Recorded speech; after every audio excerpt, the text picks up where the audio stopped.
Здравейте, YouTube! Събота е прекрасен слънчев ден.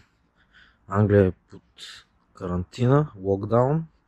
Аз тъкмо се прибирам от работа, ще ви заведа на едно място за риба. Какво има тук? Трябва да си проверя.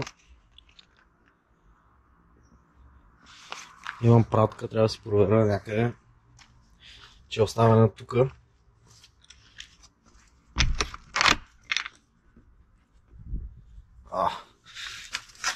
Какво е това са? Сега ще ви покажа. Сега ще ви покажа, ще го разпаковаме заедно. Да видите.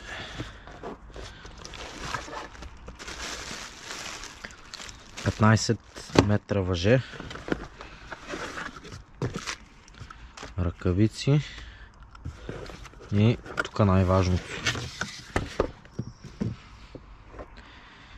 най-важното магнит. Този път си взех не двустранен, какъвто е моя, а от другия вид.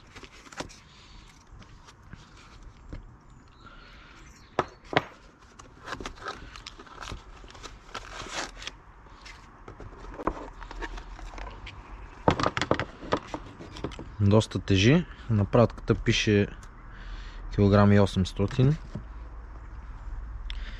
Горе-долу 1,5 кг мисля, че е магнита. Само магнита.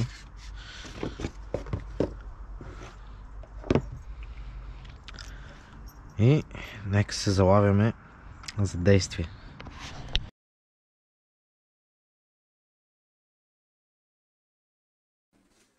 Здравейте, потребители на YouTube! Аз съм говорещият Магнит.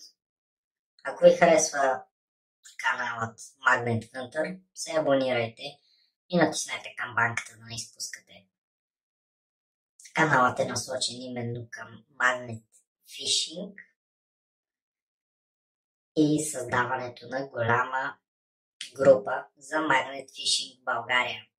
Да се разрасне този спорт и всички ние да сме щастливи и здрави. Бъдете здрави! Magnet Hunter.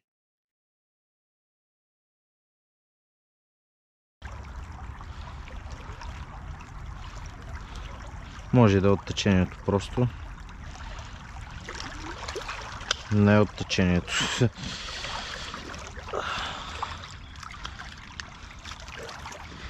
Ето вижте какво извадихме. Поредния буклук от ръката, който хората хвърлят.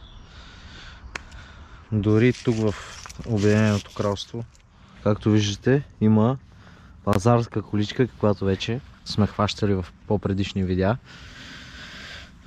Ще се опитам и тази да я хвана. Даже на там имаше още една.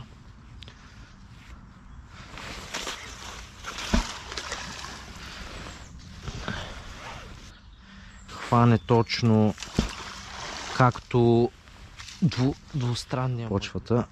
Трябва ни само едно добро хвърляне. Това не беше лошо. Ето тук вече мисля, че е наша количката. Ако магнита успее да я хване.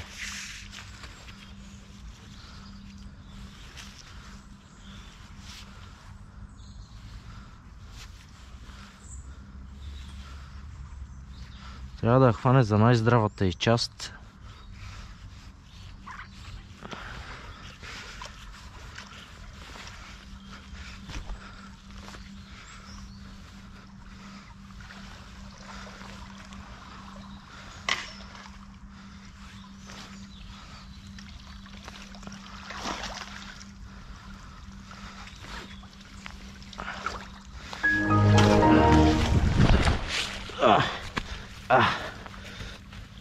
Това беше за малко.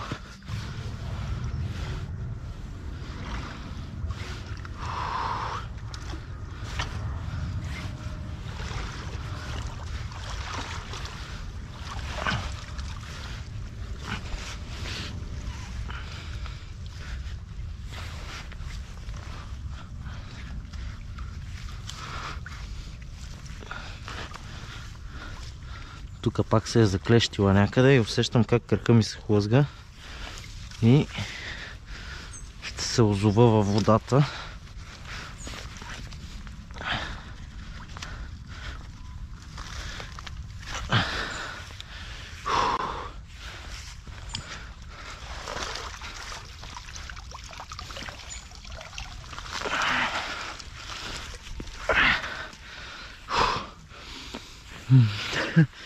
Най-накрая успяхме да извадим скапаната количка, за която се борихме толкова много. Виждате, сме кални доста, но си заслужаваше. Монета доста е повредена, но все пак може да се види дали изобщо е английска. Елизабет II, да, английска монета е. Най-вероятно няма никаква стойност. 1999. Най-вероятно е едно или две пенита, но все пак ще я запазим. Една монета. Една монета, не знам колко е стара, дали изобщо е стара, но все пак 10 пенса.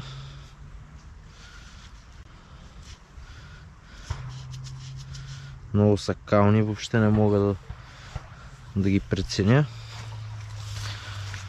Ще се опитам да ги изчиста във водата, ако не цопна.